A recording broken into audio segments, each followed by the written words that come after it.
additional sales tax would be nice for the next 6 months. Property tax, obviously, that'll be something that'll be looked at in the upcoming months when we start working on next year's budget.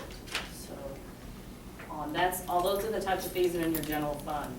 And I just want to mention this because I kind of sitting and thinking about it since the last meeting.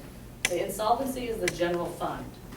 So water sewer fund, although it's not in the greatest of shape, water sewer is not bankrupt. So there are two different sets of books, two different sets of financial statements, and I just kind of want to remind people that's where we are. I mean, yes, the city's not doing well as a whole, but the water sewer is not in that as severe condition. Going on again with, this is another thing, this is just some more information again off of TML's website under surveys and publications. This is just go back later on to read. It's kind of interesting, financial conditions for cities. Last year, 2012, their results they did from surveys. I'm just FYI. Anyway, going back to revenues. The other side of revenues on your water sewer fund was mentioned, kind of been mentioned, that's another area that we can increase fees, and we need to. It's been discussed, the fact that the water rates are not correct in the system. I think that's been mentioned. I think the auditors made mention of that, and that will be an audit comment. So eventually, as we have another meeting with the auditors, once they complete the report, they'll have other additional things to look at. Hand this one around. Is there a study being done on the water sewer rates? Mm-hmm. And when will that be? The gentleman did, based on erroneous information, I guess you could say, so I'm going to be having to get him corrected information. So hopefully it won't be as long a lengthy process for that particular firm because they just got to change the numbers.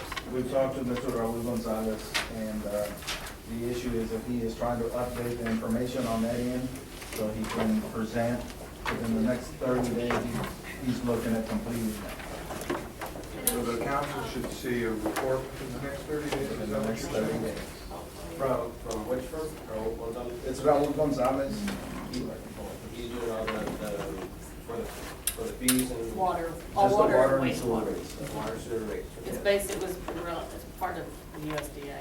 This one that I just handed out is the water fees. Again, the top fees came from TML again. They have it on their page, publications/surveys. And I just wanted to put this if you look at the very top, it has the different populations. It's average for 5,000, 10,000 on residential, commercial 50, 200. If you go down towards the bottom, you have Floresville, and you have the billing system. And I've calculated based on their saying 5,000 or 10,000. And per ordinance on that particular rate, and that's been mentioned, the water rate's not as off quite as much. If you go over to commercial, you'll see the difference is $1. I also put down what the rates are that are in the system, and then based on the ordinance from 2009, and you can see the first piece is first to third is 3,000 base rate, which is $13.50. For residential, commercial, they're the same rates. So you have 3,000 gallons, you pay $13.50. Then 3,000 to 12,000 is what the system has in it, but the ordinance says 10,000. So on 2,000 gallons is where a little bit of a loss is. So it's really only about $1, but it still is a loss. There's still something wrong, and I don't know why or when. I wasn't here in 2009. I don't know who entered this. I don't have any ideas. I know it needs to be corrected. When I hand out the wastewater, you'll see a little bit difference. But again, correcting it, we're not overcharging customers. We're undercharging. Do we fix it right this minute and then go back when the rate study comes back and make another change? That's going to be a council decision. So something that the audit committee might recommend too, if y'all want to say fix it now and then change it again, that's going to be something that's What is involved in fixing it? just changing the rates. So from a time perspective, it's just 10 minutes. 10 minutes. Customer questions and things of that nature, but it would. When did we discover this discrepancy? I guess it would have been the middle of December when I was trying to work on some information. And we have not updated the system to reflect the current ordinance? No, I did not just arbitrarily make that change. But we No. have the ordinance in place. correct? Yes. So why would it take council action to I update the think- rates to reflect an ordinance that was passed in 2009? I think Because the council issue needs to is, be aware. yeah, we need to make sure that the council is aware, because if somebody's bill changes and they wanna know why the change was made, the council needs to be aware of that before we move forward and take that Well, action. I agree that the council needs to be aware of it, but I don't think that it requires council action to, implement a change in the system that the ordinance already reflects. Well, again, You that's. know, if we've been that's- undercharging customers for 4 years, okay, great, you got away with it. Okay, this is a simple advice to council. This isn't a council action requirement. Okay, we'll have to make more Can copies. you She doesn't have enough. And I'll tell you, it appears that it's been more than 4 years. The rates from 2005, the ordinance refers to ordinance 220. Those don't match either. So I'm not sure where the rates came that are in the system. So it's not even from, they're not even a holdover from an old rate. Let me ask Just- one other question about this. and then- A guesstimate number, I mean, you give me you give us the per gallon rate here and the difference in the commercial rate. What total are we looking at in lost revenue? I can't give you that without going back and recreating all of this. I don't have, now that the rate study may help us a little bit when he puts in the right numbers to kind of get an idea, but without going back and recalculating all of those, I couldn't tell you. Now this, yeah. All we do is make recommendations to the council. And I just handed out now, we're handing out, this is the wastewater one, and this is the one that the difference is quite larger. So if you look, when you look down there, the tier is different as well in the system. The, in the system, part of it in the system appears maybe it's a typo, that they didn't realize putting the leading zero made that be 5 cents versus 50, and 7.5 cents versus 75, it should be. Has that been circulated? The wastewater. Wastewater. It's this one. Sorry. Yeah, I would think anyone from the table is kind of wastewater. Nobody else is. I need Shoot. What population are we looking at? We are in the 5 to 10, I believe it's around 7,000, who's the last, excuse me, 5,000. Customers? Sewer and water customers? Population. Okay, but how many sewer and water customers do we have? I'd have to get exact, and I think it was right under 3,000. I don't have the exact number. You'll see the base, like I said, on the commercial column, you'll see for commercial business that's using 2,000 gallons, we're losing about, 200,000 gallons, we're losing about $91 a month. And again, without recalculating all the bills, auditors pulled one for Walmart. And you It's said that almost $300 because they use way more than 200,000, so it's, This discrepancy goes back to pre-2008, you're saying, for both water and sewer?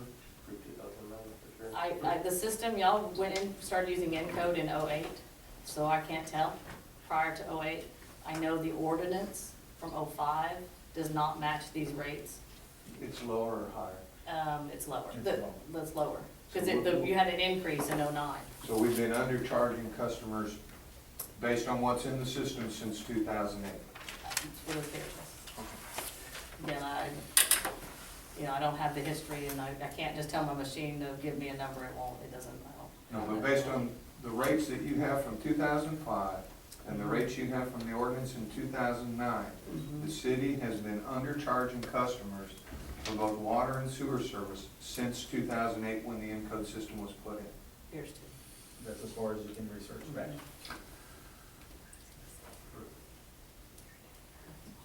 So that, again, and that's, one of the things is, we talked, the auditor said insolvency plan, one of the things that is fees, correcting fees or increasing fees for the necessity based on studies or just, and some of those will be to professionals, some may be done, such as the 4A committee working on helping, that was one of the things I think they've been tasked with, helping on the fees that are being charged at the Civic Center, those types of things, and being able to come back to council, fee ordinances, so. What is the staff recommendation regarding fees, the rate discrepancy? We had discussed it several times on do we make the move after the rate study's complete and then just do one? instead of correcting what was deficient and then coming back with the rate study and increasing that again. That was one of the issues that we had talked about. Our recommendation was if we can get this study done and presented to council within the next 30 days, that we move in that way. It Take one seems to step me that it forward. would be less disruptive to the customer for us to wait until after the rate study. Because we know the rate study is gonna show a need for an increase, so. Well, you're gonna get a hard hit at the end of the rate study rather than a softer, if we do two hits at it. Sure. One of the things on the rate study that the gentleman has proposed, originally, now, once he corrects the study that he's done, is that we gradually increase to where we need to be or where we should have been. And one of the other things is that the tier system works out better to make sure that the average consumer doesn't take a hit. It'll be more so that the ones that utilize that service more. When you say gradually, Andy, is that like several times during a year? It'll be one time per year, until we get to where we need to be. And it'll be an upfront presentation to say, this is what we discovered, this is what it takes. Because a rate study only focuses on the current system that we have and what it takes to operate that. We know that impact studies will do the rest for any additional new construction. My, I've seen them that way. my opinion on this, for what it's worth, obviously this is just my opinion, if we have been undercharging customers since 2005, or since 2008 in the water and sewer bills, and we have ordinances that date back to 2009 that says this is what we should be charging, the implementation of that should not be delayed, and we can simply add a slip into a water bill that says that the rate study, when presented in 30 days, is going to also come with a lot of discussion by council and potentially some public hearing pieces and public information pieces. Delaying this for another 60 days is robbing the city of revenue that should have been in place. Are there any Texas Commission on Environmental Quality or other statutes that has prohibitions on how many times a year? No, we don't fall under those. We're self-governed, so TCEQ doesn't have that power over the city. Fees. I'm going to simply make note of this as one possible recommendation to council. We'll come back and discuss this after the city manager's made his full presentation and make, and discuss it as a group and decide which direction we want to go. Before we move on, I'd like to ask the people that are like on Social Security only, that are just so strapped for money, will there be some allowances for them where they're not just, people that live on Social Security and things like that, they're living hand to mouth. And all dollars matter. Yes, ma'am. Can I, excuse me, Go ahead. Andy? Go ahead. I think when the rate study comes in, those types of questions can be addressed is when we talk about the tier system. I think what we have, without seeing that study, we're simply speculating on what it's going to be, and we're only hearing bits and pieces of the information. And that's certainly something that this committee isn't going to have an impact on. That rate study would be presented to the council as a whole. So I think I would like to skip going over the rate study, other than the fact that it is ongoing and the council would see it the next 30 days and focus on the recommendations that this committee can make. Well, I wanted to point that out so the old folks in town don't go, ooh, they're being thought of. And I think some of the other council members in the audience have voiced that concern for some time. Do we have a problem with delinquent bills? Not any. Not any more than other cities. It's a norm. Okay, That's another area of fees. We don't have a company that does delinquent collections that we send them off to. That is something else we could consider. I can do that. We have several companies that do that. Has to be bid out. I know.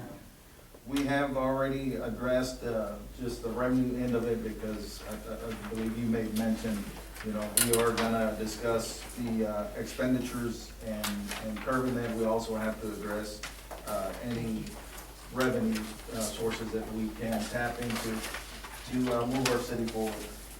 So that was a basis on the revenue end of it. On the expenditure, or cutting back on the expenses to address this issue is what we'll address next. And with the handout, we had talked about the vacant positions that we had pretty much frozen from at least October the 1st on this budget cycle to leave open, and you've got a breakdown on the department streets. We have one equipment operator, and this will break down to annual salary. Laura did a tremendous job. Total annual salary, benefits, retirement, and at the end of the, off to the right, you have the total for that one position. We've got parks, and in our parks department, we've got the 4, their salaries, benefits, all the way to the end. Equipment operator, street department at the bottom right-hand corner is a total on that department. The parks, also at the bottom right of that category with the, under the 4, you've got the total on that we're saving.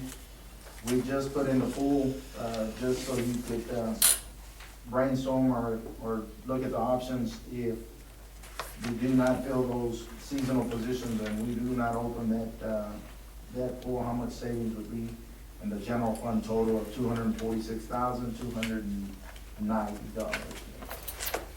per year. Underneath, you've got the utility fund, which is our water and our wastewater, the 2 positions that we've got there. Salary and benefits, and the cost savings of $124,653. The only thing that we have to keep in mind is that we are trying to address the shortfall in the general fund, so the top portion, streets, parks, and pools would only affect that area. The water, cutting back on the water side of those positions on the 124,000 would only increase or assist the reserves in that area These are positions that are currently vacant. that are currently vacant. Yes, sir. They're vacant? Except for the pool position. Yes, except for the pool That portion of like it. the parks director and so forth is empty? Yes, ma'am. On the pool, and does that mean shutting it down for the summer? or Not what? opening, yes, not opening. That's an option, and that's just something that we had talked about. So, all of these salaries are not, there's nobody. Currently, they're not being filled. How long are these positions been vacant? Some have been vacant since last year. The Parks Director, we know she left at the beginning of this fiscal cycle. Okay. And the 2 labor positions under the parks are budgeted, but have never been filled. And the manager at the Civic Center, her pay comes out of one of these? No, she's totally on the, these are just the vacant ones that we've got. I see. But she is funded through the Parks Department. And let me clarify what he's saying a little bit. There's 7 positions, or total 7 positions that are currently in the budget, okay, in this fiscal year. If those 5 positions, as they relate to streets and parks, are not filled this fiscal year, there will be that savings of $105,000 plus or minus, or actually a little more, $205,000 plus or minus there. If we choose not to open the pool, and then therefore there would not be a requirement to fill 18 part-time swimming pool positions, there would be an additional savings of $30,000, getting to the total of $246,000. These are realized savings that we would see to the general fund this fiscal year. How much is it brought in from the pool? We, every year, sir, it either breaks even or loses some money. It's always been a quality of life issue that we call it. And that's including the employees and stuff like that? This would just include the employees, because we still have to maintain that pool year round as far as chemicals. Yes. So there would be no savings in maintenance or operations of the pool. The simple savings would be on the employees. Correct. I don't know how much you gain, because they don't make that much, do they? Well, it's about almost $31,000 in savings with those 18 pool positions. So that's the position end of it. One of the other tasks or suggestions that were presented to staff were for us to look at the benefits end and what we could cut back on the benefits end of the employees. And Laura, I'll let you handle it. This one I'm gonna pass this around. So it shows you the health insurance in a recap. And then I'll also hand out this so we can talk about it. Are there any of these positions that are absolutely necessary, such as the wastewater foreman and water operator? No. Will it hinder anything if they did not get the? No, one of the things that we did talk about, at staff level was how we can combine the resources that we currently have. Because our water and our wastewater operators currently are separate, but they are cross-trained in both areas, so. Certified? Some, yes. So some could fill in and assist on both ends, and we've been working at making sure that they're certified in water and wastewater.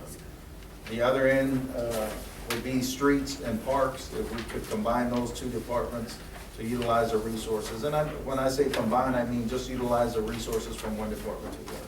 Because we've had some employees in both departments that have been with the city a number of years and have actually worked in all the departments within the city. So if we need to, we can pull resources from those two sides.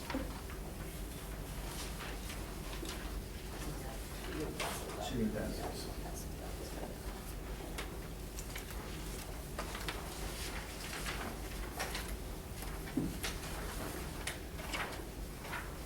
This is a recap for your health insurance, because that was something we mentioned about benefits.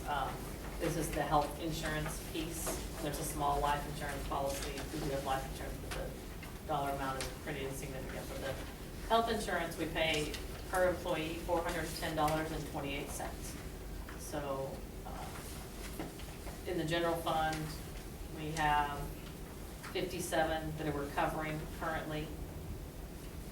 And I say current, this includes all the vacant positions. This recap includes if these were all filled, so I didn't break that out because it would be too confusing. So this is if we had every position filled for the general fund, this is what it'll pay. We also have 3 retirees that are on insurance currently.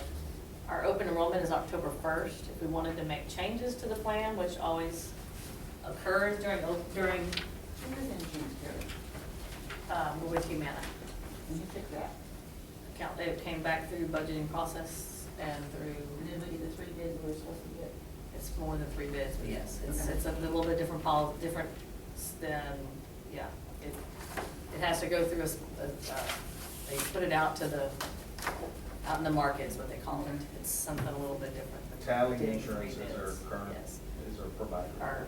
They're a broker. is They're a what broker. and you could use, there are other brokers and the only ones I'll tell you, I just left a city, we had 62 employees, and ours was 411 something, so, and we had quite a few health issues, so kind of very similar, and we were with United, so the rates aren't, I know they I had, want to go work for the city. It's really great. Yeah, me too. yeah. The deductible is $2,500 on this plan, and currently well, let me go back, sorry. The open enrollment starts October 1st. About midsummer, about May, we start going out, they go putting out to market. At that point, they'll come back with lots of different types of plans, whether it's higher deductibles, 80/20, 70/30. They usually have several options with each carrier. And that's when you start working on what the monthly amount would be, and you can negotiate and then, going forward. So currently, we're not gonna be able to really make any changes to the plan until October 1st, which is next year's budget. But again, this is something every year cities look at. So, the $2,500 deductible, currently the city here offers what they consider a health reimbursement arrangement. I handed that out. It shows SBS services, on the piece of paper on the top. They handle this, reimbursement portion so that the city's not involved in it. We don't get involved in employees' health claims. Basically, if someone, if they use $500 worth of their deductible, $2,000 worth gets reimbursed. So it doesn't include co-insurance or copay. So if you go to the hospital and have surgery, the $2,000, if you hit your deductible, have to pay for your deductible, $2,500, $2,000 will get reimbursed by the city. You turn all of your receipts in this SPS. That comes out of city money. Comes out of city money. The insurance company is getting me the actual number of how many people use it.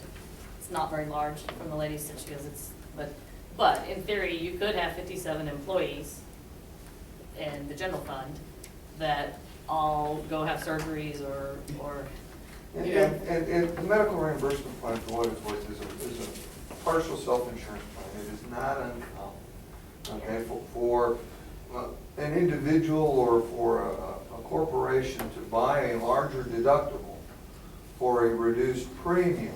They get the lower cost of the insurance, and they amortize out the difference, and they say, okay, based on claims for a healthy city or a healthy organization, this is a good plan, okay?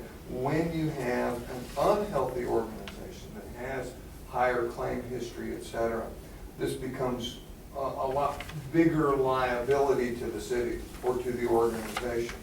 In talking with the folks at Tally Benefits when they recommended this plan, the claim history was not substantial enough, and that this sort of plan was a significant savings to the city.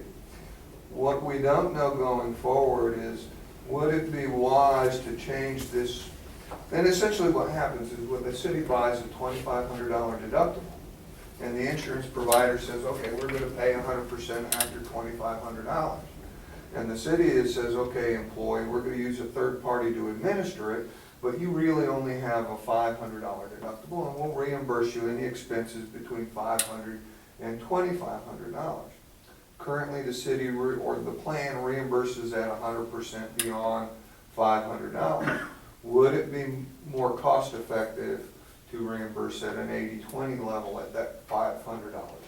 That's one of the savings that could be seen at new plan benefits coming in, and this is something that the city's going to have to seriously look at.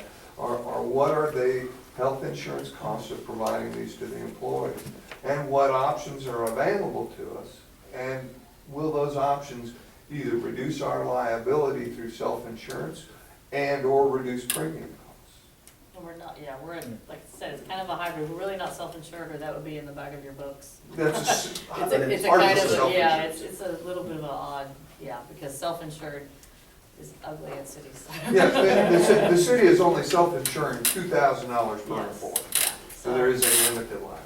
So this is something, I mean, it is something every year you have to go through, re-rate. One of the steps that we had taken in previous years was that the city did provide dental insurance also. That was cut some time back, so. How do we compare to other city entities such as Phelps and the county?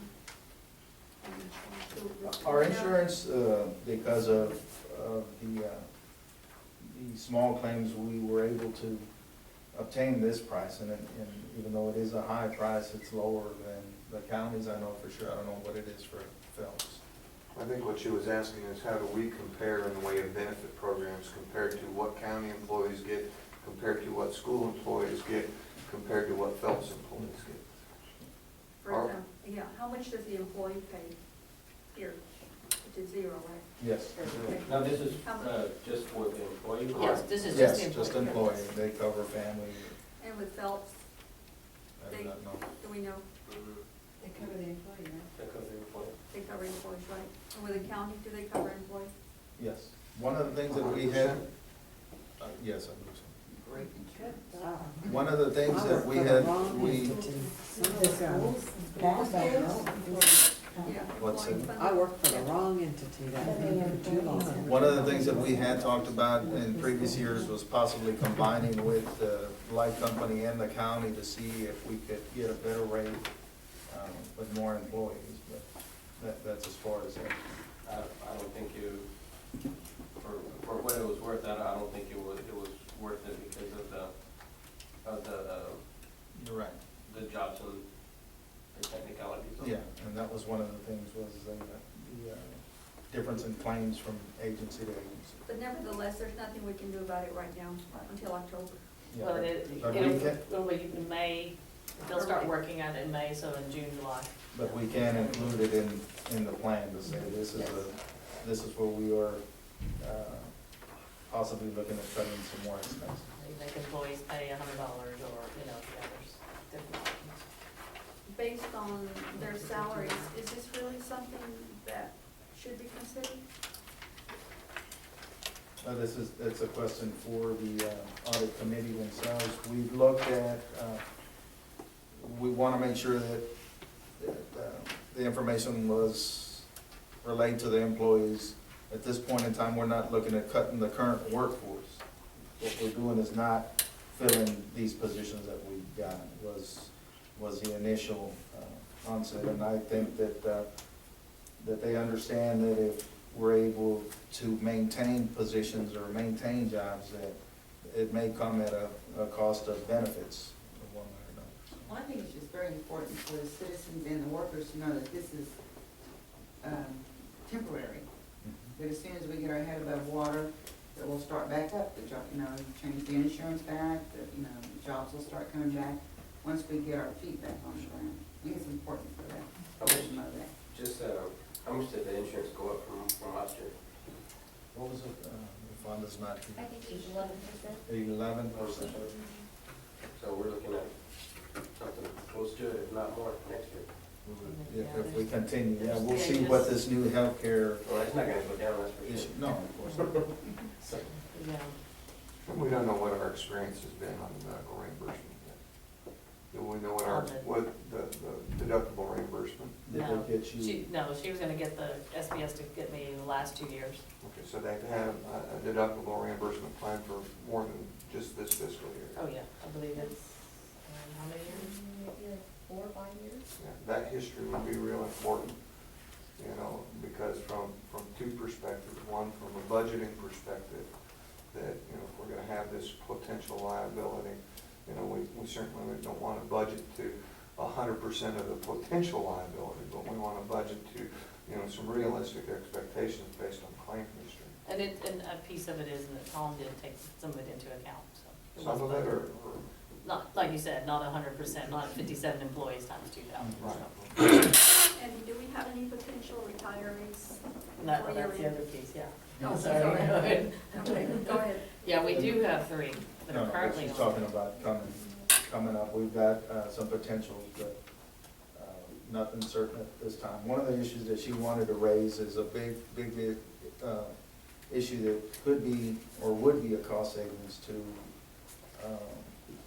the city, is that we have in past, I don't know how many years, provided retiree insurance. No matter what age they are, if they retire, the city carries their insurance till they are of age to receive Social Security. So we currently have 3 that are still on there. Laura states that we legally don't think that we can take that back from them, but we can actually, for sure say anybody from this date forward will not receive, that'll be a benefit that we Well, can cut that back. insurance they carry, would that be, like the 80% that, does the city carry the 80%, or is it what is the? Are they getting the same 70? benefits Yeah, as they get the the exact Yes, same, same exact benefits same. as- There is no difference, yes. Yeah, they're And so carrying that would be employees. something, getting council But once they to get say no Medicare. more. It's from retirement to age 65, right? Okay, Or once you get 67. Medicare at age 65, then to buy the supplement, so does that take the place of the supplementary insurance that covers the 20%? No, I think what I understand it to be, and correct me if I'm wrong, is when there's only one insurance provider between retirement and Medicare eligibility, the city covers them. That's Once they become eligible for Medicare, the city's out of the business. Okay. So those people who are still being insured and they're retired, can they be grandfathered? They'd have to, I They believe have they to. have to be, they're checking again, but I'm pretty sure that's what we could now, with something we could bring to That's council one of the to things make the that, changes in the personnel Yeah, policy. that's one of the things that Jason Talley has had an issue getting more insurance companies to put in a bid for our city because of the retiree insurance I portion. think that's so. Well, because the claims history on that group, that population is significantly higher than that of the employees, so your cost is significantly more, particularly under the medical reimbursement. And so but that is something we can make that change now fairly quickly without, we can just grandfather those people in so that we don't have to continue. Are there any more or other recommendations from staff? Not at this time. We can see that, that the immediate cost savings are not filling the positions that we have not filled. I've got a question on your last subject. Yes. Under the CBA for the police, is that insurance carried according to their CBA? Or is that another policy that the city was doing to the other retirees? I don't know. Well, you were talking about if you were to stop it, I or don't- change it today, that you can do it I now. don't believe But I just retirees wondered, are- did It's not in the collective bargaining. Okay. All it. Insurance, they have. Yeah, Not the. but not after retire, it's not written in. And then, there was one, TMRS was something that was discussed, that's our retirement package. We did contact them to talk to them about participation, how it works. Cities, once you're in, you are in. You cannot remove yourself from participation. It's not that kind of retirement plan. Currently, the city's at a 2-to-1, match. You could possibly go to a 1-to-1 match. The gentleman doesn't recommend it, but it is an option. It would be something that would come to council, because all the plan that you're under TMRS is adopted by ordinance. We could look at that. They can do some actuarial benefit costing to figure out how that would affect our rate. When I say our, the city's portion that we paid on the employee. And it would go into effect January of 2014. That's the plan year for the way the TMRS works. It's on a calendar year. So we don't know what that potential savings would be No. yet? We have not gone that far. Is there a cost to asking TMRS for what doing those actuarial numbers to? Don't believe there's a cost. Time, I don't know how long or what that would take, but no, as far as I'm aware of, they don't charge. There are other pieces in the plans that we don't offer, different types of benefits that you could eliminate. Well, the one thing he did say was the COLAs, which is future retirees, and retirees are out there right now, the way the plan, COLA, you get your Cost of living retirement, cost adjustment. of living adjustment happens on retirement benefits. That could be removed, but it would not be as significant, he did say. Changing the, our rate's not gonna change. The employees currently, we're at a 5%, so we pay in. And again, you're not going to get out of TMRS statutorily. Before I go on, one of the things I noticed I missed was citizens input. I know we had several people here that are not part of the committee and not part of council. Is there any citizens comment to this group? I have a question. Could you just clarify, Mr. President, the protocol for citizens' input? Is it only at the I understand this to be an audit committee, is that correct? That's correct. What is the protocol for citizens' input? Can it be any other time except for when you call it, or like to interject opinions or otherwise during the process of discussion? Well, I mean, if we follow the council directive, citizens inputs at the beginning of the meeting for an unlimited, or up to 5 minutes per citizen. And then before any action is taken by the council, as per this, or by this committee, will follow the same protocol as would apply at a city council. However, I can tell you that since November, citizens input is encouraged at all of the meetings, and nobody has asked anybody, that suggested that it was inappropriate for them to comment at any time during the meeting. And I think as far as this committee goes, so long as it's not disruptive to the meeting, that sort of citizens comment would be encouraged. Thanks. I just have a comment about going back to the city rates, just for transparency purposes. And I realize it may raise more questions from the public, but I think just for the purpose of transparency and people understanding what's going on, and me personally, I'd like to see whatever change needs to be as soon as you decide that that's what you wanna do. I'd rather see that than after the study comes through, and I'm not even, I'm not knowledgeable exactly what study you're doing, but from what the discussion was today, after that's done, if there needs to be additional rate increase, then I would like to see that. I would like to be able to see the difference in what the rates were, instead of lumped together, which I think people will see as trying to be pulled together and one more thing hidden in there, and I just think that in the long run, it's better for the public to see. Thank you. And to simplify on the rate study, and you know, what, from the city's perspective, we've got to look at two pieces when it comes to utility rates. What is the cost of providing the service to the city?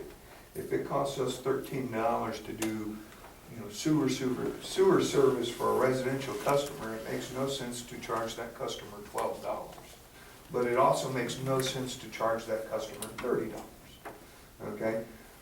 And can rates be, we have to look at one, what is the cost of providing that service? Two, look at what similar cities are doing and charging. What's a fair rate for that service? Is it appropriate for the city to be making a profit on providing sewer service? Absolutely.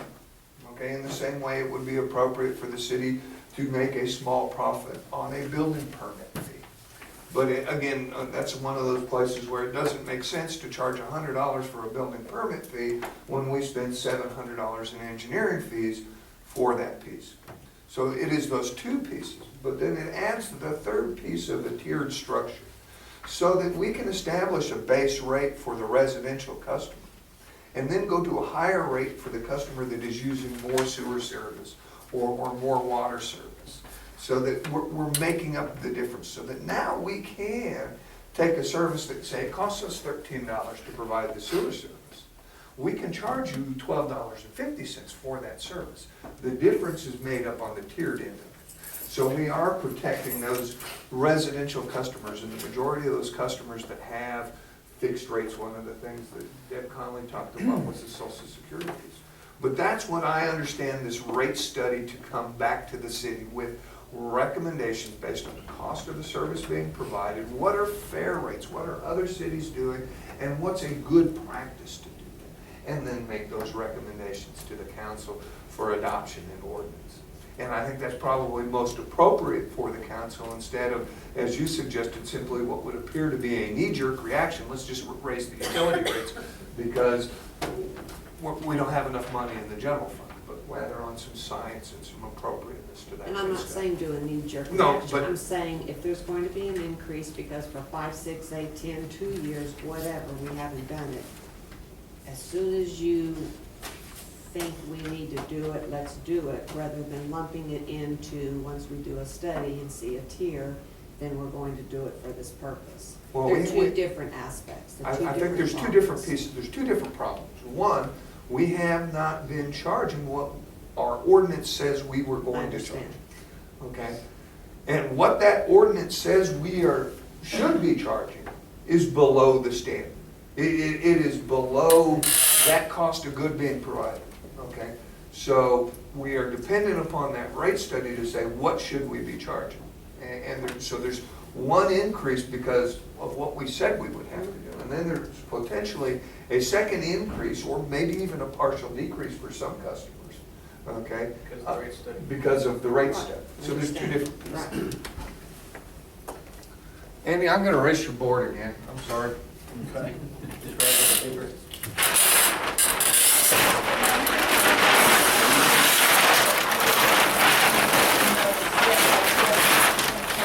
Snowed in and then, That's When you're all gonna I'm make saying, they're two separate issues. But you don't- If you're gonna do. don't just pour it all on me at one That's all I'm time. saying. That's all she's saying. Yeah, you don't have to go through all that, but it's just real simple. Sorry. Two separate things so we can see.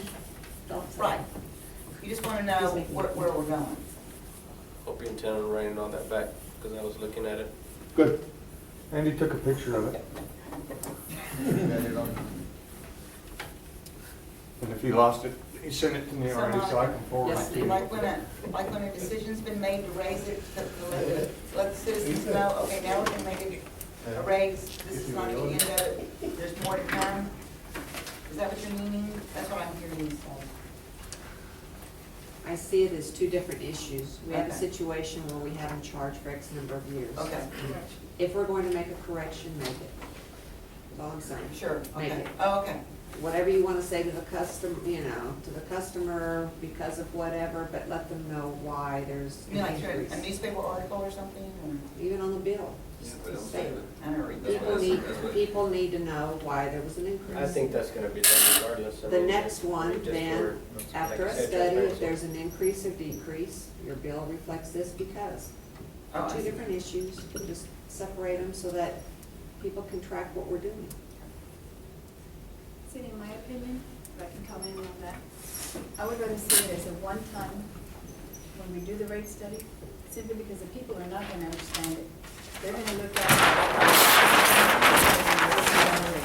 I what? People, the people are gonna say, let's raise your water rates. You know, and the same thing like she says, like the people who are in fixed income, they see two different hikes. What's that gonna be for them? How many employees to begin with? I think it would be a lot easier for us to explain on a one-time thing. Because we've been waiting, I mean, this has been going on since 2005, 2008. You know, what's another month? She's That was- saying you can do it in yeah, 30 days. That was my point Right, earlier. I was looking at You know, that. do the rate study and increase it, because people will get confused. They're gonna think you did the hike twice. So you're going to explain what the hike was for? Yes. Divide it out, that the Yes. years increased by $1.30 because for 8 years we haven't done this and now we've done a study and we're going to increase it because you're using more water, so now here's another $2.50. So we say Do all by, that? And rate increase. so we say by mid-February, 30 days is what they're saying we could do it. What's 30 days, I mean, how much money are we looking at that we would be saving in 30 days or making in 30 days? 30 days Again, I from don't today. have that Yeah. number. Yeah. The base rate is correct, it's a tiered portion of it. Is that 2,000 gallons at $2? It's very small on the water side, it's the wastewater side on commercial that's hurting us. Have we always had tiered rates, or is that something? The system was never big enough. They're tiered rates and, yeah. The more you Tiered rates use, the have more always you been- save. Okay, if we go back through some of the things that have been discussed, $4.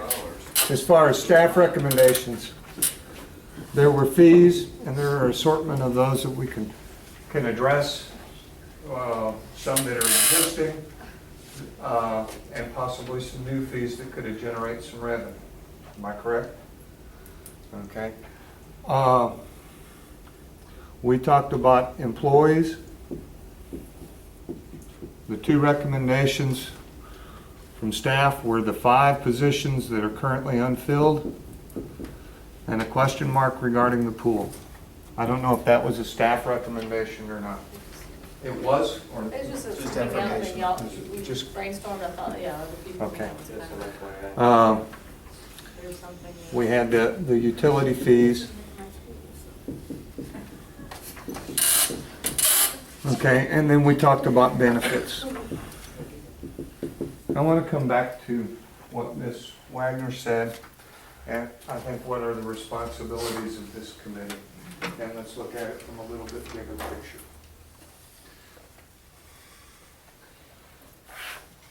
If we go back to what she presented us, this one-page document on the 18th, she brought up several issues. She brought up the issue of monitoring. Okay? And she cited a finding from the previous audit, excuse me. And I want to read that finding as it relates to this issue. It was finding number 2011, number 3, entitled Monitoring.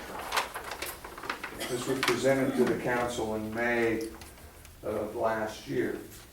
It said that city management and those charged with governance should monitor the city's financial position and how actual operations are comparing to the budget. Because the city did not have the fund structure in place, and because accounts were not routinely reconciled, This process did not occur in an effective manner. As a result, the city's general fund has a deficit fund balance of $166,385 at September 30, 2011. The city's response to that finding was monthly review of actual versus budgeted amounts is being implemented. What was the date on that, please, Mr. President? Chairman, and it was May. I don't have the exact, it was May 4th, I think, is when they presented it. Of what year though? 2011? 2012. Well, You said 11. Yeah. It was 2012, talking about fiscal year 11-12, it was the audit of 11-12. Okay. In her statement to this audit committee, she said, in 2011, finding number 2011-3 noted that the city's financial position was not being monitored and the general fund balance was a deficit. That is, liabilities exceeded assets. This has deteriorated even more in 2012 to a general fund deficit of $355,419. She goes on to say that this further deterioration is due to the legal and professional fees paid in 2012. I have a breakdown of those fees, but it still occurred as a monitoring issue. And her last statement in here is the city is insolvent. Then she goes on to say,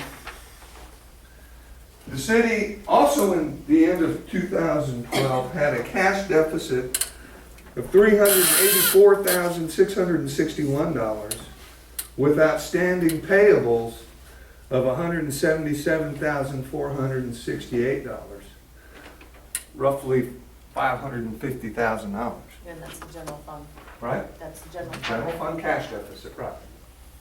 So roughly $550,000. Then she goes on to say, in the next item, in FY 2016, the city will have a debt service payment of $1.7 million and change. Granted, there is an interlocal agreement with the 4A that calls for a reimbursement of $1.2 million and change, but where is the 4A going to get this money? 4A had no available cash as of 9/30/12, the end of the fiscal year. You will probably have to issue some refunding debt, pushing debt service out to later years. But if you are able to sell refunding bonds at all, the interest rate could be very high. That's talking about refinancing the debt at the event center. And the next to the last statement in here, she goes on to say the city is responsible for the annual report. We as auditors are responsible only for our opinion on that report. We believe that the city should be a going concern, or going concern issues that will likely change our opinion. When we issue an unqualified of clean opinion, the presumption is that the entity is a going concern. A going concern on an audit, which is what she's basically saying, okay, will have a huge impact, as she said, to regarding the ability to refine or reissue debt service for the event center. And then goes on to ask, what is the city's plan? Okay? And so let's just round it off and say $500,000 general fund deficit at the end of 2012. And in the conversation Andy and I had with her about this plan, she said that we need to have 3 months in reserves. This is a city that runs at about a $6 million a year budget total. Well, 1/4 of $6 million are 3 months. No, just on what she's discussing is only the general fund. The general fund is not the entire, so you can't, when you do Okay, that's reserves, fine, you that's gotta fine. break it out. So it's about A little under 4 million is our Okay, general fund. okay. And the reason is because later on, that's gonna be something. Okay, that's fine, that's fine. Okay, so 1/4 of $4 million is another $1 million.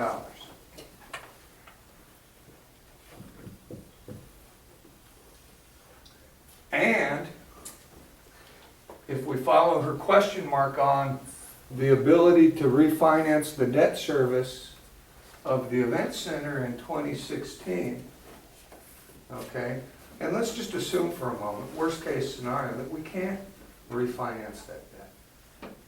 And we have to make that payment. That's $1.3 million. We're not looking at a little cut in the city's budget. And we're not looking at recommendations to, oh, well, we can save $50,000 here, or we can get $1 more on the water bill. Okay? We're looking at roughly $3 million by 2016. That's the kind of plan that I think we're going to be forced to address. How are we going to address the issues of monitoring? To come out right there, that 1.3, it doesn't, That's there's it. there's no payments. There's Makes that to, following payments to that. I think there's 4 or 5 at the $1.3 million. but to bring down that 1.3 with, between here and 2016. There's no, Yeah, and I can, Yeah. let me interject real quick and then I'll let you, Laura.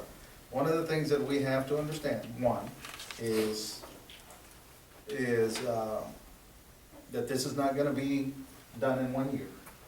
And I'm gonna ask you a question. When has the city had reserves in that account to match a 3-month reserve for the city? Not since, well, I've gone back to 2000 using the financial statements. Never. Okay, that's one of the things. So we have to take everything in stride because if we are moving forward to fix things, people need the information to know. 1, the city's never had reserves in the bank. 2, this is gonna be a multi-year plan. And what was happening is that the new auditing firm came in and said, your audits were never done correctly before. It's not proper for you to move monies from your water and sewer fund to cover your general fund, which was what was being done before. So if last year was the first year that we said we're gonna do things like we're supposed to do it, well, you're gonna have this type of information shot at you because it's gonna take a while for the general fund to be able to sustain itself without the water and sewer fund. Like she said, the water and sewer fund has monies in it. There's monies in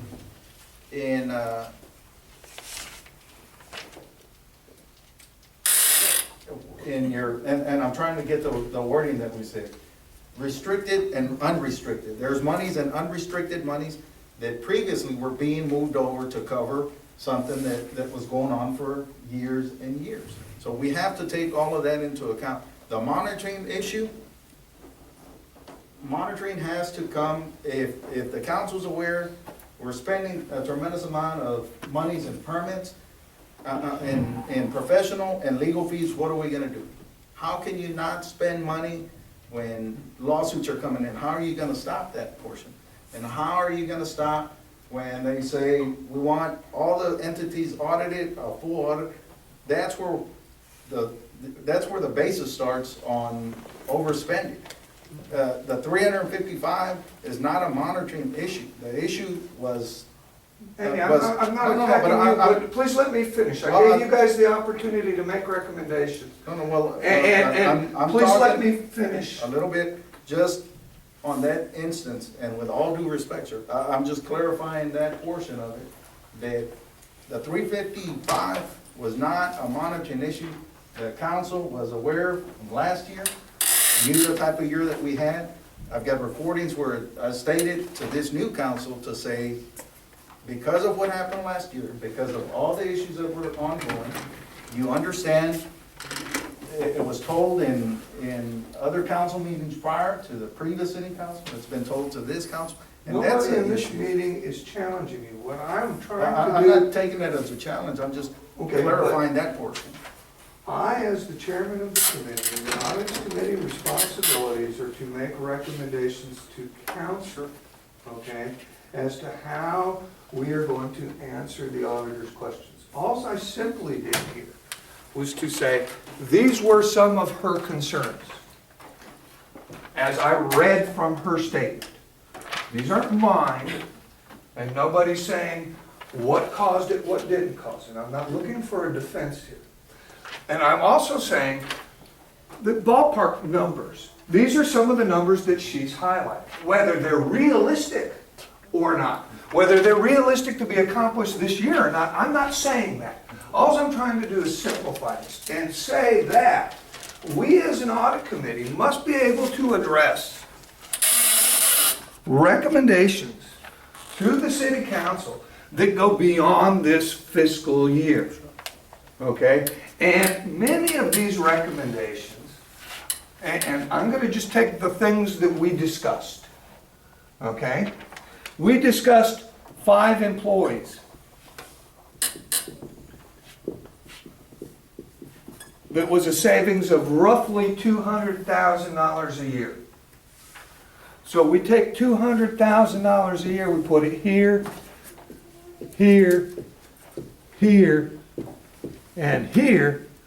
Now by 2016, we've cut $800,000 off of that, is what I'm trying to get at here. Okay, that this is what I said was a $1 savings or a $1 increase in revenue, that we need to be able to look this thing out. And as Ms. Conley discussed, okay, once we get our head above water, the things can kind of go back to normal. One of the things that we discussed. Can I just, because the 3 million, I don't want people to start honing in on the 3 million and she mentioned some things, and me and the auditor and I have discussed it, and we've also talked to financial advisors. The 4A, the voters voted that debt on some portion of it. I mean, obviously the 4A, the sales tax doesn't come in. We're gonna be able to refinance. It may be a slightly higher interest rate than we would like, but that debt is secured because of that vote and because it is with sales tax. Now, I'm not saying the interest rate isn't gonna be the best we could get. The financial advisors, we will be able to refinance it. It may not be pretty with the Well, interest I've rate. asked that question. I went directly through the auditor or through the city attorney and asked that question of the bond counselor and of the financial advisor. And I have a statement from them that they're going to get back to us on. I have not received anything in writing. I am simply going on what the auditor told this committee. And until we have something in writing from the bond counselor that says, yes, you're going to be able to refinance it, I'm going by this comment. Because that is our responsibility as the audit committee. Okay? And this $3 million is not unachievable, is the point that I'm getting at. Okay? We have an issue that we can fix today with utility rates. They go back to, forgive my medical abbreviations, they go back to 2008 in rates. What that difference in revenue is going to be, we don't know yet, okay? Or how much was being lost in the past, but that is a number of revenue, correct? We have an issue when it comes to the rate study that says maybe we can increase our utility rates to increase our revenue. And those are going to be numbers in here. We have issues as it relates to fees, and I know Laura and I discussed this, that there are those fees, and they're really 2 different kinds of fees that we can address. I.e., our building permit process, our city staff is very aware of what the process is, what it costs the city to do it, and it wouldn't be very, very difficult for city staff to look at what other cities are doing and be able to make some recommendations to council for fee changes associated with them. So that and these are arbitrary numbers, they're not real numbers, because I don't have them. But if we're charging $100 for a building permit, it doesn't make any sense to spend $350 for one plan review, or when they submit 2 or 3 different revisions, we're paying $350 a pop, but we're still only getting the $100. So, you know, not only can we, with our fees, potentially reduce expenses, but also generate some additional revenue. So this could be another big savings, those that we can initiate right now. One of the things that is ongoing is the impact fees that will generate revenue for the city. They are dependent upon a land use study or a land use plan, okay, but the land use plan is scheduled for some time this year. These can come into place next year. And we will see some more. And when we see that land use plan, those will fill in those dots. Okay? And then there's another thing. Now, the auditor said the city has not raised taxes. And Laura and I had this discussion, and Ms. Wagner and I had this discussion. And it's because of the budgeting process, wrong, right, or indifferent, that has gone on for years.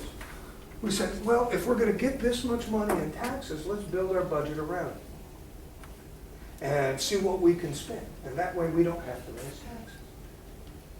When the exact opposite should be going on from the city's perspective of, what does it cost to do business?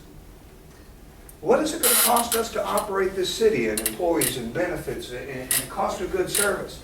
Okay, it's going to cost this much money. Then we should tax to generate that much money. Be that tax rate higher or lower than previous years. Okay? And that's what the guidance that comes out from the comptroller's office. And the thing that I would suggest is our budgeting process. What if they come back to you on the impact fees? When, because you have to do a study for the study and Yes. another study for the study. We have to get the land use plan started first. The land use plan contract is pending to go before, We it's, started today. What's that? Probably close to 18 months if we started today. the land use piece is 9 months. But what I'm saying is that it's gonna cost money to find out if. Yeah, the original number on the land use plan was about $14,000, $15,000. Okay? But that's money that's gonna do actually a whole bunch of other things, Eric. The land use plan not only has connects the dots to the impact fees, but it connects the dot to future growth in the city, and it connects the dot to where we should be planning. Well, I'm not knocking it down. No. But I'm all in favor of the impact fees. But what I'm saying is that it's gonna take us to spend money in order to make money. Absolutely. And so we're gonna have to, you know, jump on it right now Agreed. if we can turn loose of those funds to do it. Agreed. I agree with that. And then the next piece of this has to be the budgeting as a process. You know, this city historically has budgeted 1 year at a time. We have a capital improvement plan that goes out 5 years, okay? And we've talked about a 10-year master plan, and we've talked about 5 years master plans, but we've never done a 3-year budgeting process that includes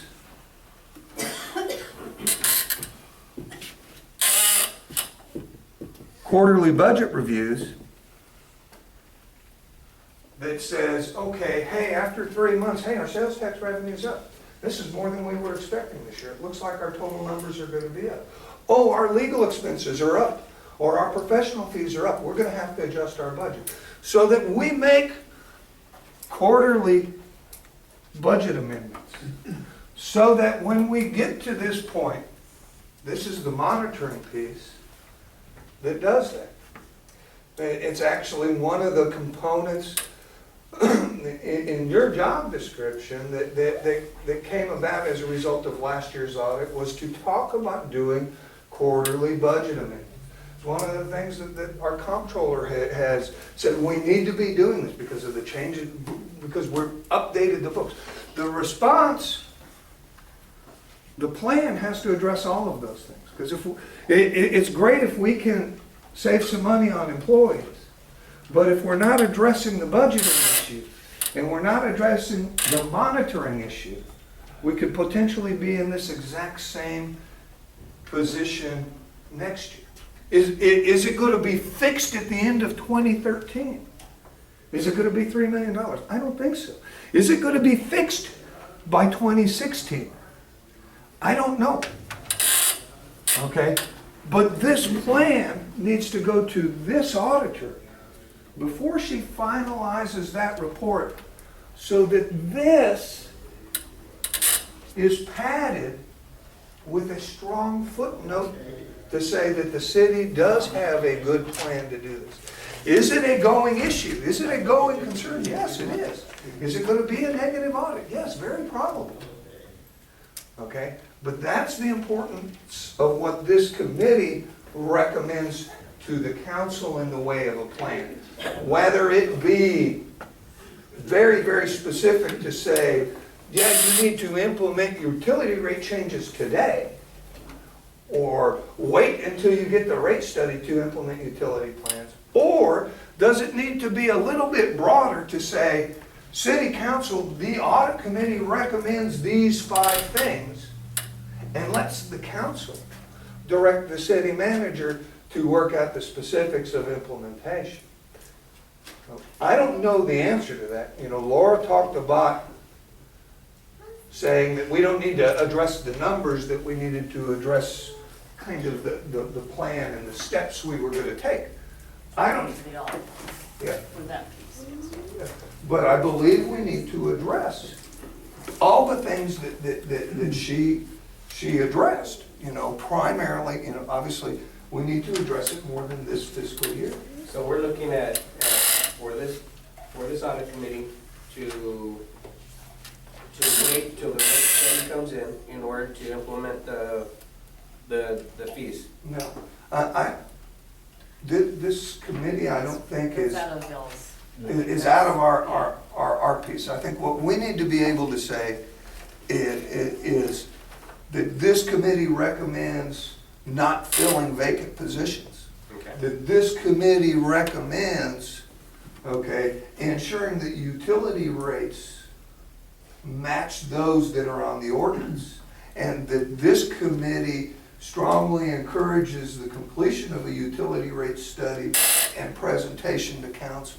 That this committee recommends a review of all fees, okay, from the city. That recommends consideration of adopting new fees, and you talked about some of those, be the animal control fees, but looking into detail as to what fees that we should be collecting that other communities are collecting that we are not.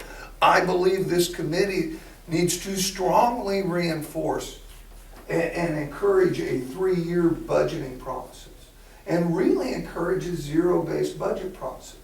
And what a zero-based budget process is time consuming. It's saying, okay, police department, I don't care what your budget was last year. Show me what it's going to cost to operate this year, and justify every penny. And let a budget committee work on the creation of these budgets, and let these budgets come to the council on a quarterly basis for a budget review, to include the budget amendments recommended by the comptroller based on actual versus budgeted. Okay, so that we are not surprised as a council, so that we are not surprised as a staff, and more importantly, that this budget process be a 36-month window. That we keep this rolling 36-month window going forward. Now, I don't know what the tax rate's going to be in 2014, but we can make some pretty good assumptions based on the zero-based budget on what it's going to need to do. And we're not surprising people. You know, That's the kind of response I think that this committee needs to give to the council. Now, if the council takes those pieces and chooses to give the city manager specifics, okay, or the city manager takes these recommendations from the council or from this committee and says, if this is the goal of the council, this is how I will implement that recommendation with very specifics, i.e. when are we gonna do utility rate implementation? When would we see these kinds of things? When would we have fee evaluations? How would that process go and when could this council do it? And we can start to fill in some of those question marks.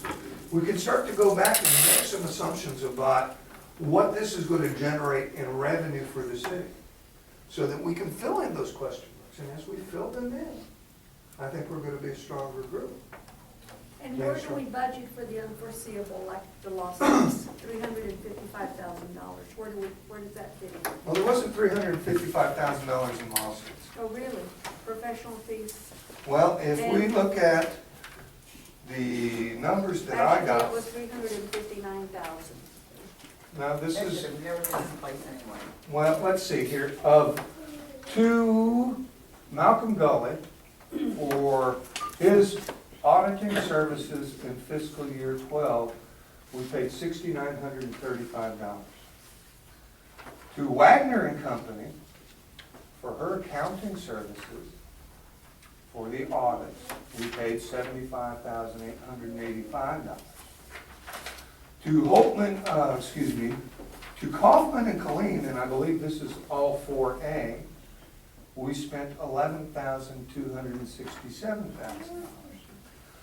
To Mr. Rosenberg, in October 1, 2011 through September 30, 2012, for annexation services, we paid $11,620.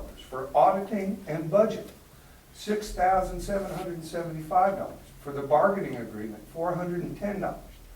For development, $23,403. For elections, $4,950.50. For the Floresville Independent School District building, $2,083. For a gas franchise, $489.50. For garbage service, and I assume this is the negotiation of that contract, $10,499.30.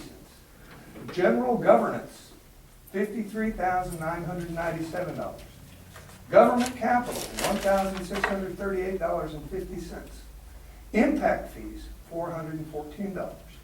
McCoy's building, $6,502. Impact fees? Yeah, $414. Miller mandamus litigation, $3,851. Personnel, $324.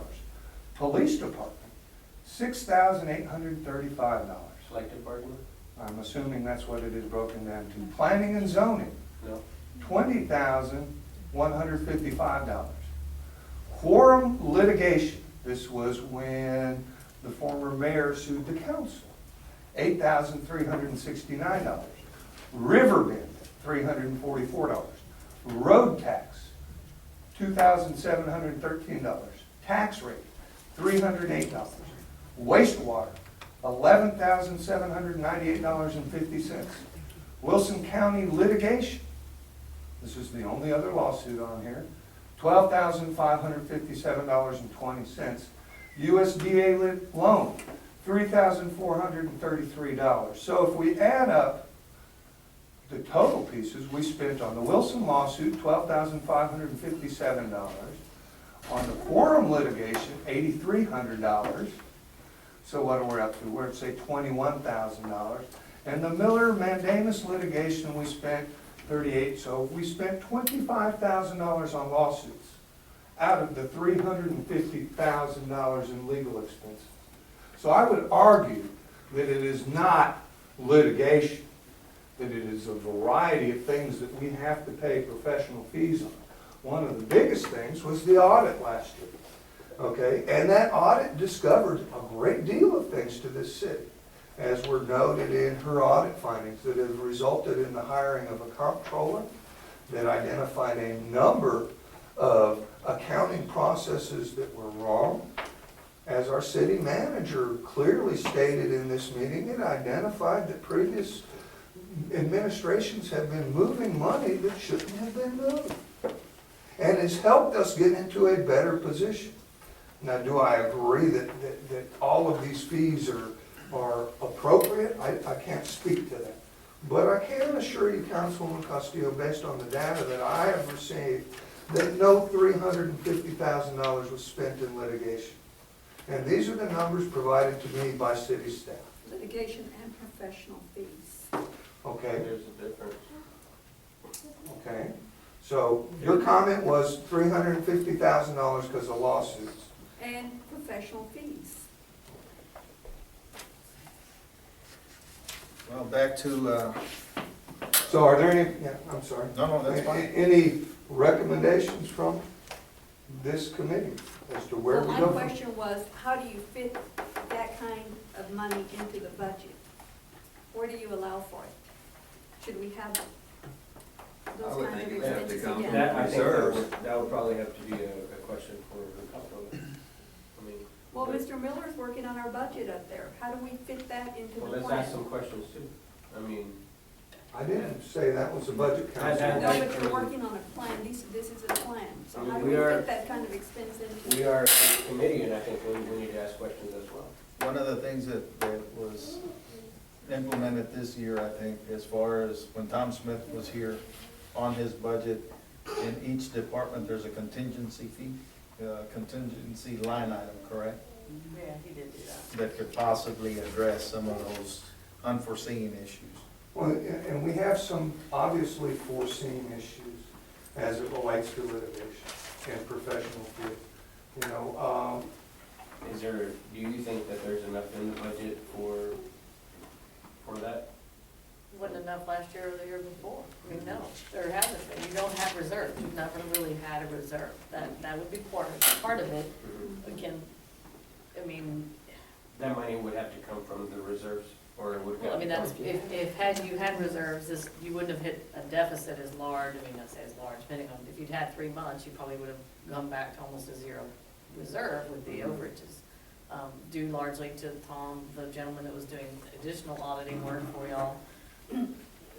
They're all kind of all related. There's a lot of legal fees and professional fees that are related. They were all so- shaking hands with each other. And they were, and so that's why the audit firm cost quite so extensive and large, or, You know, like Bill. But that's what your reserves are for unseen things. We hope we can avoid those types of things. Mr. And Chairman, hope yeah. that council would, I would think, even though this is not necessarily the same kind of thing, but it would be like any budgeting type of item. You have history, you have understanding and knowledge of what's going on now that may evolve into that kind of a thing. It's just another budgeting item, I would think. well, But- and I But don't it's, think, it's coming more from that, difficult, it's more difficult because we have some unforeseen things coming up, but by the same token, we have history and we have understanding of what's pending. Are your O&M monies in the general fund, bottom of operation and maintenance? general fund is, yeah, M&O, right? M&O with operation, and we have very different terms, but the tax side, they call it M&O, maintenance and operation. That's general fund.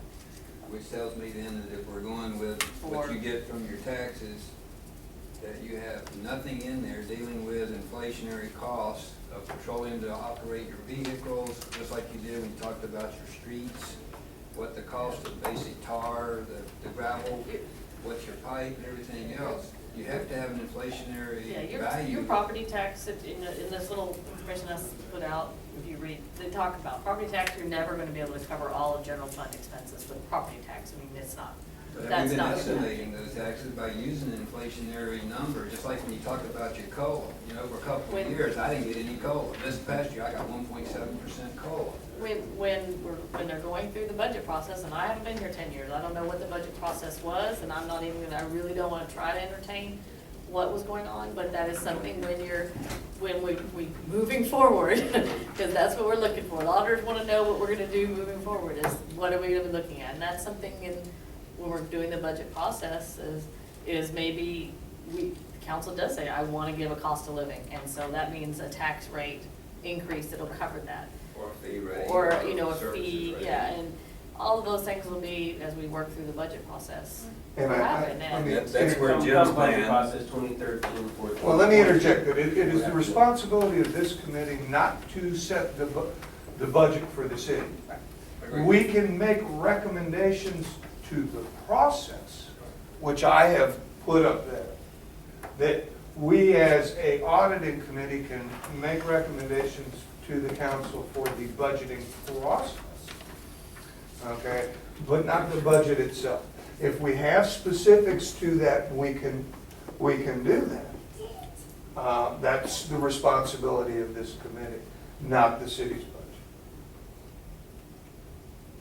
And charter-wise, when it comes to budget as we go forward, we'll be bringing in, having budget workshops with council, city manager, it's a collaborative effort. But we have to change the focus, like you said, on how we construct our budget. And that's a very good point on the essence. I think Ms. Castillo made that last year. Why can't we do a 2-year or start projecting a 2-year, a 3-year? Those things we have to start taking the steps because of the lack of previous years, and that is a correct statement. And I think the audit committee's preliminary write-up up here, and if there's any more input from the other committee members would be a good thing. I have a We comment. know, go ahead. I have a comment. On the 4A on the Civic Center, without Gloria Martinez's salary, I don't see included in here, we're spending, excuse me, It's in there. where is pointed That's under out? parks. Parks and. That's what I was asking, I'm not getting a straight answer. The Parks That's Director. my problem. Parks, no, we said that at the 4A meeting. Gloria's salary is not in the 4A budget. Oh, okay. I asked a while ago. Whose salary is not? That's revenue, so you asked him just a minute earlier, but, yeah, and he said that she's not in this, she's in the Parks Department of the General Fund. Yeah, she She was is in the not Parks in your budget. 4A, she is not in the 4A. Okay, anyway, it should be included in there. Not in the 4A's budget. You know, this, Well, if that's something that. this is what kills me, is it's all the taxpayers' money, and I keep wanting people keep wanting to put things in cubes, It's the taxpayers' money, everybody's put their money in there. But when you're handing me something that's incomplete, because Gloria's thing comes out of there, her salary comes out of there. That makes me very irritated when, no, that doesn't matter, no, that doesn't count. But when you say it comes out of where? At any rate, It's not it's coming out. it's costing us almost $24,000 a month to keep the doors open. I cannot get, the information that I would like to have to see where all this money's going. I can't get it. Isn't she considered a city employee? I think I can qualify part of your misunderstanding. And No, so- I got it, I don't agree with it, I got it, I just don't agree with it. It's like taking my money and saying, well, I'm gonna put it in First National Bank, and I'm gonna put it in Fall City Bank. It's all my money, it's all the taxpayers' money, so chopping it up and trying to put smoke and mirrors, because it's what it feels like, and it's what it feels like to a taxpayer. No, something that, and that's something that's got us in a situation, because it's not one big pool of money. It has to be That is not- legally divided. That's not my point anyway. My point is that we're pouring out $24,000 a month. And I would like to be able to help, and I would like to be able to have the information to see where the money is going. Where's our money going in this place? You mean to keep the doors open? Where's the $24,000 going? Who's it being paid for? Mm-hmm. Is that what you're asking? Yes. Okay. I've got the big numbers here, and I put it down to a monthly thing. Is there a breakdown? Well, surely to God, you have an invoice, you get an invoice, you pay it with a check, No paper shop. That's what I'm asking for, and I can't get it. And I would like to help, and I would like to know where the money's going. How difficult, Andy, would it be I understand the accounting pieces of this, that we have to account for the sales tax, and I understand the issues as it relates to the liquor license and how we're doing that accounting under 4A. The reality is that the 4A is not able to support all of its expenses with sales tax. So other parts of the operation have to be funded through city dollars, and as a result, those expenses come out of the general fund. How difficult is it to combine the two simply for information so that the folks from the 4A and specifically Ms. Conley for this committee can be able to look at all revenue, all debt, all expenses for the event center? How difficult would it be to generate something like that for them? I mean, I've given all the pieces, I can certainly put them together. I have not given detail. My accounting system does not keep track of what was paid on an invoice. Requiring us to go pull invoices is gonna be, it's almost an open records request at this point. I'm not sure where Then I can do that. we're doing, what she's what she's working on, I think with the 4A was See, that's the future problem. budget is Laura what I knows what I believe. want, but she won't give it to me. It's not that I won't give it to you. I can't go to a box and pull it. It's gonna require staff to go back and pull invoices from the last year, if that's what we need. But I don't believe that's what the 4A board has been tasked with, that they were tasked with future budget. And that future budget, and I thought that's what one of the two items we're working on, revenues and expenses. So I understand what you're wanting. I don't have a folder that has all of those because they are paid. It'd be much better if you just say, Deborah, I'm not gonna give it to you. So Well, isn't there a level beneath you that would have that information that oversees daily operations of that center? It's that in she can go direct to? it's in the general funds, it's part of the general funds. Long gone. She's asking the question of where this money goes to. It's in Is our there set not of somebody books. beneath your level that does the daily operation of that facility? It used to be Carol. I remember her briefing the city council, hey, we're booked up everything And but we have 5 that's Saturdays. what we're looking for, we're talking invoices, we're talking two different things, so. So There just should out be of somebody out curiosity, there how that do you does get that. the invoices? If I wanted to look at daily expenditures for 4A, where would You we as a look for citizen are them? open to a request. And where would we look for them? We will have to figure out how much money it's gonna cost and determine through the city secretary the process that requires, and then go from there. Because we have But to- where Being the would treasurer we of the look 4A, for can them? Where would you look? Where would you pull There is a these form, records? correct? Out of the AP office. I mean, out of the AP I funds. got it. Specifically asking Okay. for Out of the AP I funds. got it. how much, on the breakdown of electricity bills, and since But Being now, the treasurer of Since the the- 4A, could I go through the invoices myself? operations ended up in the whole general. You don't have to pay me a dime. Sure. Free. And I was gonna say, as Also- treasurer it seems to me that's a pretty critical component. You would think. it And goes back to the way the ordinance is. Basically, those are bills for how much you pay for electricity out there, right? I mean, they're like all the utilities Then there and shouldn't be a the problem in maintenance giving it to and me. those are monthly bills that have to be paid. That's what you're looking for. That's what you're looking for, right? All of the. All invoices for- expenses She wants to they. know I what the want this $24,000 in detail. Don't you understand? And I don't like That's all going she's through box after box after box. I wanna know how much you spent on toilet paper, I wanna know how much you spent on whiskey. Just wear gloves. When you go I'm, to the- I'm very helpful. Well, may I recommend that one that's getting beyond the scope of this committee, that maybe the mayor and the city manager and Ms. Conley see if they can come up with a way of fulfilling her request outside of this forum, and then if necessary, if you don't feel like your requests are getting answered, you're welcome to bring them back forward to the council, and the council can act on it. But I think that the mayor's office and the city manager's office are gonna want to be as transparent as we can be within the constraints of employees, and your offer to go through that and do that. And a lot of it, I think it's simple, because for example, the light bill, just call Phelps and they'll give you the bill for the past year.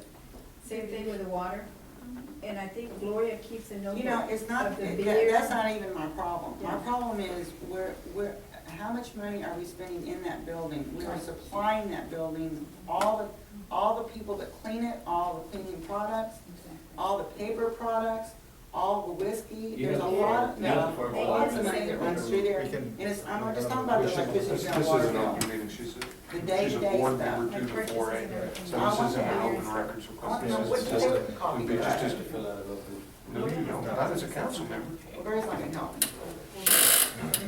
Not as a council member, you don't have to go through freedom of information. Okay, so back to this.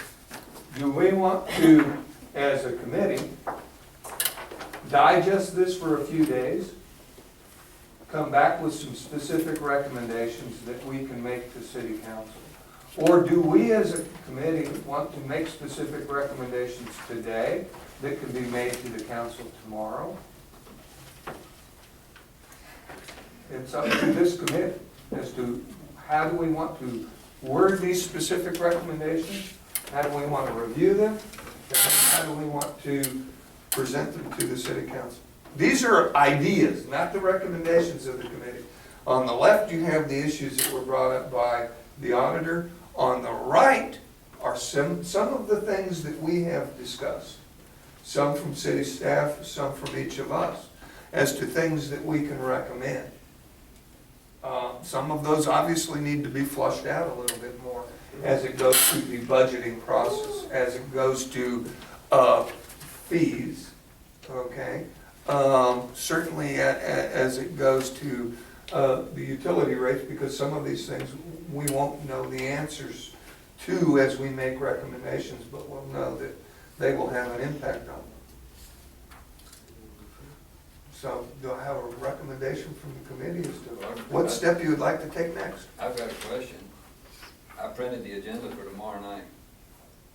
If it's not on the agenda, how can you present anything from this forum to? No, it's on there. there. It is on, It's on there. it's as a discussion item in lieu of doing it as a report from the committee. We did it as a discussion item on there so that the council cannot take action on it.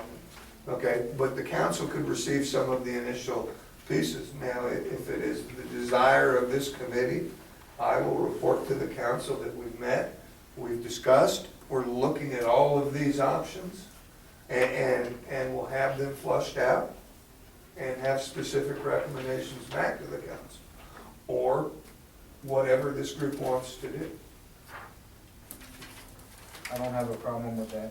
If we give an update at a public meeting or as a discussion item, and I don't have a problem with doing A general summary of what we've done. A general summary of the issues and what we're doing as a committee to address them, what we're looking at, not what our recommendations are, but what we're looking at, you know, and our belief that yeah, we can resolve this in 3.5 years and turn this around. I'm in agreement.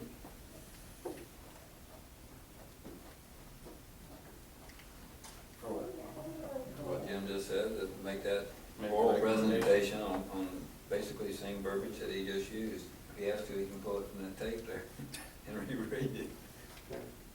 Do I have a motion? I so move it. I second. All those in favor? Aye. All those opposed? Motion carries. I will make a presentation to the council tomorrow night that summarizes what we've discussed here and that we're working and moving forward as to meeting again. When should this committee meet again to finalize our recommendations or work some more on these recommendations? When's the next council meeting? Tomorrow. Was it first Thursday or the second Thursday? Second. That would be the 14th.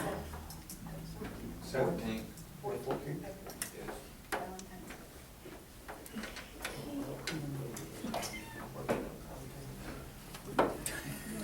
Do Mondays at this time work for majority of people? Probably the 11th. That's what I was gonna suggest was the 11th.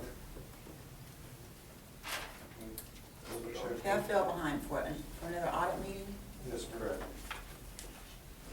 To formalize our recommendations. Didn't Beth say she wouldn't be done until March? End of March. End of March. She'll come back. We'll need to have another meeting probably the 1st of March, but Is it February 11th? Mhm. Okay, so I think the 11th would probably be sufficient enough to. Yeah, because she'll, what that, from that 11th meeting, what I'll take is the information that she'll put in verbiage. It'll probably be in our MD&A, which is a management discussion and action. Well, I think what we'd like to be able to do is formalize our recommendations to the council, and then let the council make the Yeah. direction as to how they want to respond on the audit. It's not this committee to respond, but rather make recommendations. And so there would be a council action on the 14th that would deal with that could go back to the audit. Would that be Same time. 1 o'clock? About February 11th? Yes, ma'am. Was there something on the 14th? City council meeting. And I said she'll probably 1st of March, she'll probably want to, I don't know what date. It'll get close, as we get closer to her getting complete with the report, she'll meet again with y'all to go through the actual report as a whole.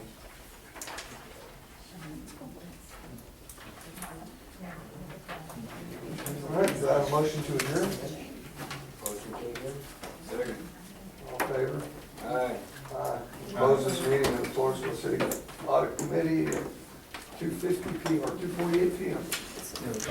Yes, sir. This is what I want, these came out of. Chapter 6. It's just a snip out of that, it's not the entire.